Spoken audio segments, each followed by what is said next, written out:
स्वागत है आप सभी का फिर से Vijay Singh study group channel में। मैं विजय सिंह और फ्रेंड्स लक्ष्मीकांत की पॉलिटी सीरीज अपनी कंटिन्यू है। संसद का टॉपिक हम डिस्कस कर रहे थे और अभी तक मैं 10 भाग जो है संसद के टॉपिक के यानी संसद के टॉपिक के जो 10 भाग है वो मैंने अभी तक यूट्यूब पे डाल दिए हैं। और जितने भी व्यूअर्स यानी नए व्यूअर्स इस वीडियो को देख रहे हैं उन सभी से मैं रिक्वेस्ट कर रहा हूँ कि अभी तक मैंने जितने भाग संसद के डाले हैं उन सभी को आप जो है इस लेक्चर के बाद देख लीजिएगा। बहुत ही आसानी से और बहुत सरल शब्दों में मैंने क्या समझाने का आपको प्रयत्न किया है, तो सभी बातें आपको जो आसानी से समझ में आ जाएगी। और फ्रेंड्स जितने भी नए व्यूअर्स इस वीडियो को देख रहे हैं उन सभी से मैं कह रहा हूँ, अभी तक आपने चैनल को सब्सक्राइब नहीं किया तो आप चैनल को सब्सक्राइब कर लीजिए और पास ही के नोटिफिकेशन बेल के ऑल के बटन पर आपको क्लिक करना है ताकि मेरी सभी वीडियो के नोटिफिकेशन आपको आसानी से मिलेंगे। ठीक है, तो अब हम चर्चा करने जा रहे हैं भारत की निधियों के बारे में। यानी भारत का जो संविधान है उसने जो है हमको 3 प्रकार के जो फंड दिए हैं। कौन कौन से? तो कह रहा है कि भारत के संविधान ने हमको 3 फंड दिए हैं। एक तो भारत की संचित निधि अनुच्छेद 266 यानी जो कंसोलिडेटेड फंड जो है अनुच्छेद 266 वो हमको दिया। इसके अलावा पब्लिक अकाउंट जो भी हमको दिया 266 के तहत संविधान के द्वारा, और जो इमरजेंसी फंड है वो भी हमको 267 के तहत संविधान के द्वारा दिया गया। ठीक है, तो अब हम चर्चा करने जा रहे हैं पहले फंड के बारे में। तो देखिए भारत की संचित निधि के बारे में यहाँ बताया जा रहा है कि भारत की संचित निधि क्या है। तो कह रहा है कि भारत की संचित निधि ऐसी निधि है जिसमें से सभी प्राप्तियां हम उधार लेते हैं और भुगतान हम जमा करते हैं। यानी मित्रों आप ऐसा समझना कि भारत सरकार को बजट के माध्यम से या किसी भी माध्यम से अगर पैसा लेना है ना, आप इस बात को समझ लीजिएगा। आज वो जो है पैसा कहाँ से लिया जाता है, यानी वो पैसा कहाँ से हम लेते हैं, तो बोलते हैं हम भारत की संचित निधि से। ठीक है, कई बार मैंने आपको चर्चा किया था कि संचित निधि पर भारित व्यय, संचित निधि पर किए गए व्यय, और पिछले लेक्चर्स में भी मैंने आपसे चर्चा की थी। तो ये जो संचित निधि होती है ना, ये वही संचित निधि है जिससे हम पैसा निकालते हैं और सरकारें फिर योजनाएं बनाती है और उसको जो योजनाओं को उस पैसों से जो है चलाती है। तो उसी की यहाँ चर्चा की जा रही है कि जो भारत की संचित निधि है ना उसमें से हम पैसा निकालते हैं और हम जो पैसा उसमें जमा भी करते हैं। यानी मित्रों अगर भारत सरकार को कोई पैसा मिलता है ना, यानी कोई रेवेन्यू के माध्यम से या किसी भी माध्यम से अगर भारत सरकार को पैसा मिल रहा है ना, तो वो पैसा उसमें हम जमा भी करते हैं। आप इस बात को समझना, पैसा हमें निकालना है हम पैसा उससे निकालेंगे, पैसा हमें जमा करना है तो भी हम उसमें पैसा जमा करते हैं। और कह रहा है कि कौन कौन से हम पैसा जमा करते हैं या कौन कौन से हम काम करते हैं। तो कह रहा है भारत सरकार के द्वारा सभी प्राप्त राजस्व, यानी मित्रों भारत सरकार को चाहे टैक्स के माध्यम से या अन्य किसी भी माध्यम से, यानी चाहे टैक्स के माध्यम से हो या अन्य किसी माध्यम से अगर भारत सरकार को कोई पैसा मिल रहा है तो वो पैसा कहाँ जाता है? भारत की संचित निधि में। फिर राजकोष विधेयकों, ऋणों या अर्थोपाय अग्रिमों को जारी केंद्र सरकार के द्वारा सभी ऋण, यानी भारत सरकार को अगर कोई ऋण मिल रहा है, ठीक है, या फिर अग्रिम अर्थोपाय नीति यानी कि जो आरबीआई के द्वारा जो पैसा मिलता है केंद्र सरकार को, तो वो पैसा भी जो है हम संचित निधि में जमा करते हैं। इसके अलावा ऋणों की पुनर्अदायगी में सरकार द्वारा प्राप्त धनराशि भारत की संचित निधि का भाग होगी। यानी मित्रों अगर भारत सरकार से किसी ने ऋण लिया था और भारत सरकार को वो पैसा मिला तो वो पैसा भी कहाँ जाएगा?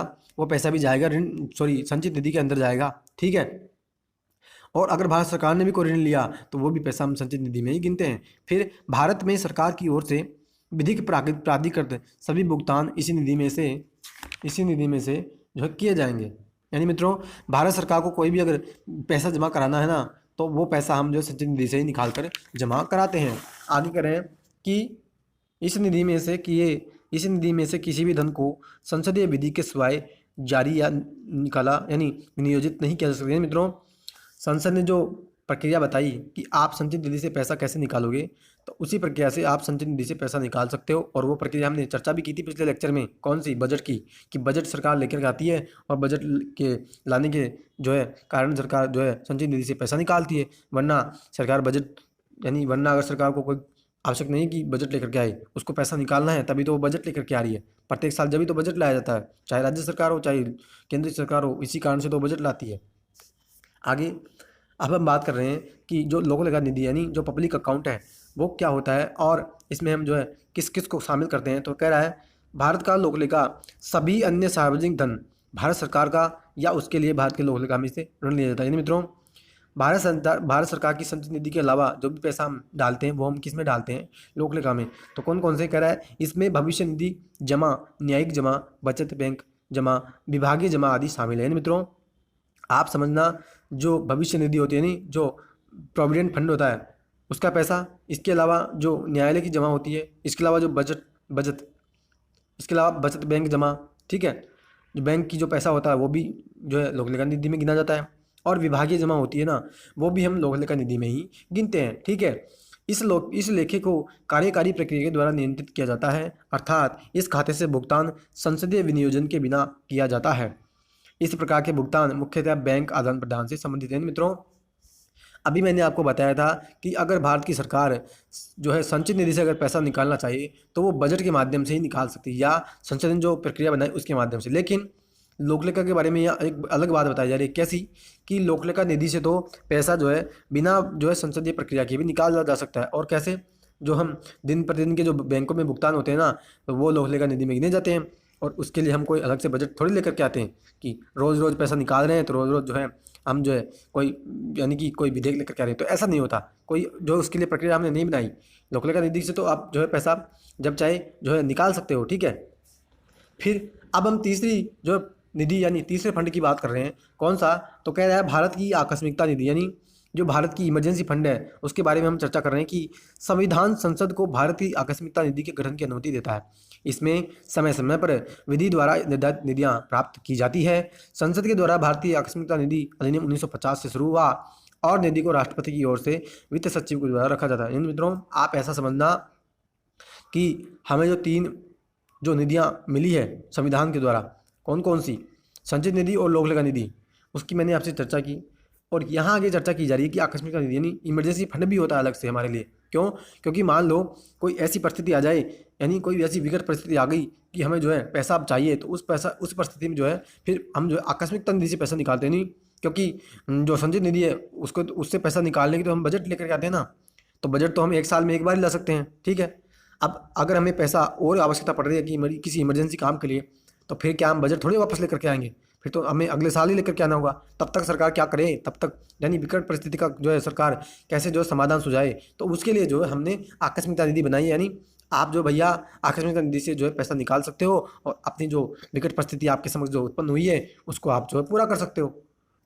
तो उसी के बारे में ये करें कि जो आकस्मिकता निधि होती है ना, वो राष्ट्रपति के अधिकार में रहती है, और वित्त सचिव जो है उसको जो है उसके द्वारा यानी वित्त सचिव के द्वारा उसको रखा जाता है।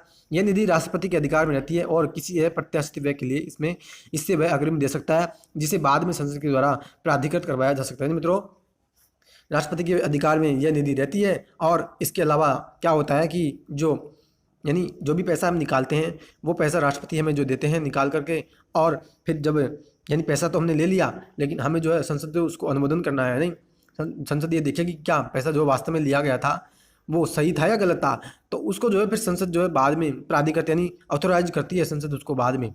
ठीक है। और भारत के लोकलेखा की तरह इसे कार्यकारी प्रक्रिया से संचालित किया जाता है। मित्रों, जो संसद की जो प्रक्रिया है काम की, ठीक है, तो उसी के तरह हम जो है हम इसको संचालित करते हैं। अर्थात हम जो है इससे पैसा निकालते हैं, कैसे? बिना बजट के, यानी बिना किसी विशेष प्रक्रिया को बनाए हुए। ठीक है। तो फ्रेंड्स, आज मैंने आपको बताया कि तीन निधियों के बारे में। ठीक है। कौन कौन सी? पहले मैंने आपको बताई, संक्षेप में मैं आपसे चर्चा कर देता हूँ। ठीक है। देखो, भारत की संचित निधि 266 के तहत, भारत की जो है लोकलेखा निधि अनुच्छेद 266 के तहत, ठीक है, भारत की आकस्मिकता निधि अनुच्छेद 267 के तहत। अब आप ऐसे याद रखना, संचित निधि जो होगी ना, अगर उसमें यानी अगर भारत सरकार कोई भी पैसा जो है कमाती है, यानी मान लीजिए कोई किसी भी तरह से भारत सरकार के पास पैसा आ रहा ना, तो वो जाएगा कौन सी में? संचित निधि में जाएगा। ठीक है। अगर पैसा निकालना भी होगा भारत सरकार को, तो वो पैसा भी निकालेगी कहाँ से? भारत की संचित निधि से। ठीक है। आप यहाँ पे इस बात को समझ लीजिए। फिर दूसरी लोकलेखा निधि कौन सी? जो यानी कि जो हम जो दिन प्रतिदिन के काम देखते हैं, यानी जो भविष्य निधि में जो पैसा हम जमा करते हैं, या फिर जो बैंक का पैसा है, यानी या जो बचत के बैंक के खाता होते हैं, या विभाग की जमा होती है, न्याय की जमा होती है, वे सभी जो हम जमा करते हैं ना, वो भी हम लोकलेखा निधि में जमा करते हैं। ठीक है। उसका प्रावधान हमने संविधान के द्वारा किया अनुच्छेद 266 के तहत। ठीक है। और इससे जो पैसा हम निकालते हैं, वो पैसा जो हम बिना किसी बिल के या बिना किसी बजट के माध्यम से निकालते हैं। ठीक है। आगे जो आकस्मिकता निधि आती है तीसरी, जो अनुच्छेद 267 के तहत बताई जाती है, कौन सी? और इसमें क्या कहते हैं कि जो हमारी यानी सरकार के पक्ष समक्ष कोई भी अगर जो विकट परिस्थिति या संकटकालीन परिस्थिति जो आती है ना, उसका जो है समाधान सुलझाने के लिए और उसका जो है डटकर मुकाबला करने के लिए हमने ये अलग से निधि बनाई है, और ये राष्ट्रपति के अधिकार में रहती है। जब भी विकट परिस्थिति का सामना करने के लिए पैसा की आवश्यकता होती है सरकार को, तो वो इस निधि से पैसा निकाल लेती है। ठीक है। और उस पैसे को फिर हम संसद के द्वारा अनुमोदन दिला देते हैं। तो फ्रेंड्स, ये था हमारा आज का लेक्चर कि जो संविधान ने कौन कौन सी निधियाँ दी। तो उन सभी के बारे में, 3 निधियों के बारे में मैंने आपसे विस्तृत रूप से चर्चा की और सरल से सरल शब्दों में मैंने आपको समझाने का भरपूर प्रयत्न किया। आशा करता हूँ आपको जो है आज का लेक्चर बहुत अच्छी तरह से समझ में आया होगा।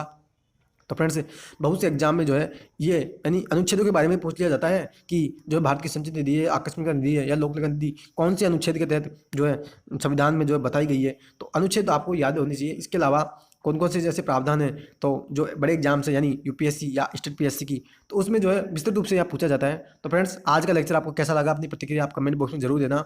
तो अब हम मिलेंगे अगले लेक्चर में, और अगला लेक्चर जो होगा वो उसमें हम डिस्कस करेंगे किसके बारे में, संसद की भूमिका के बारे में, यानी संसद के क्या क्या काम होते हैं, संसद को हमने क्या क्या शक्तियाँ दी है, तो उन सभी के बारे में हम चर्चा करेंगे। जिस प्रकार से हमने राष्ट्रपति के बारे में चर्चा की, राष्ट्रपति को कौन कौन सी शक्तियाँ दी, तो उसी के बारे में हम संसद के टॉपिक में यानी अगले लेक्चर में हम जो है चर्चा करेंगे संसद के काम के बारे में। तो फ्रेंड्स, तब तक के लिए हैव ए नाइस डे। जय हिंद, जय भारत, वंदे मातरम।